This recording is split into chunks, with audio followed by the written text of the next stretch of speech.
ജനകീയ സമരങ്ങൾ കേരളത്തിൽ തോറ്റ ചരിത്രമില്ലെന്ന് എറണാകുളം DCC പ്രസിഡന്റ് മുഹമ്മദ് ഷിയാസ് പറഞ്ഞു. തീരദേശ ഹൈവേ അലൈൻമെന്റിനെതിരെ 1 വർഷമായി എറിയാട് പേബസാറിൽ തീരദേശ ഹൈവേ അവകാശ സംരക്ഷണ സമിതി നടത്തിവരുന്ന സായാഹ്ന ധർണയുടെ 1ാം വാർഷിക ദിനാചരണം ഉദ്ഘാടനം ചെയ്ത് സംസാരിക്കുകയായിരുന്നു മുഹമ്മദ് ഷിയാസ്. നിങ്ങൾ 100 കാരണങ്ങൾ അതിനെ സർക്കാരിനെ ബോധ്യപ്പെടുത്തിയിട്ടുണ്ടല്ലോ.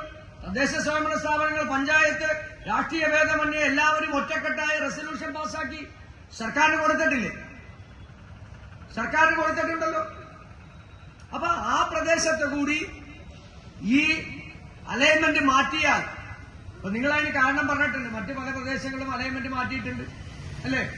ഈ ജില്ലയിൽ തന്നെ നിലവിൽ സർക്കാർ കൊണ്ടുവന്ന അലൈൻമെന്റ് പല പ്രദേശങ്ങളിലും മസ്ജിദും അമ്പലവും അതുപോലെ തന്നെ ഖബർസ്ഥാനും ഒക്കെയുള്ള പ്രദേശങ്ങൾ, അത് റിക്വസ്റ്റ്, സർക്കാരിന് കൊടുത്ത റിക്വസ്റ്റിന്റെ അടിസ്ഥാനത്തിൽ അത്തരത്തിലുള്ള മാറ്റങ്ങൾ ഉണ്ടായിട്ടുണ്ട്. അപ്പൊ ആ മാറ്റങ്ങളുടെ അടിസ്ഥാനത്തിൽ അലൈൻമെന്റ് മാറ്റം എന്നുള്ളത് അത് ഈ പറയുന്നത് പോലെ അത്രയധികം ബുദ്ധിമുട്ടുള്ള ഒരു കാര്യമൊന്നുമല്ല. ആ അലൈൻമെന്റ് മാറ്റം വേണമെങ്കിൽ സർക്കാരിന് നടത്താവുന്നതാണ്.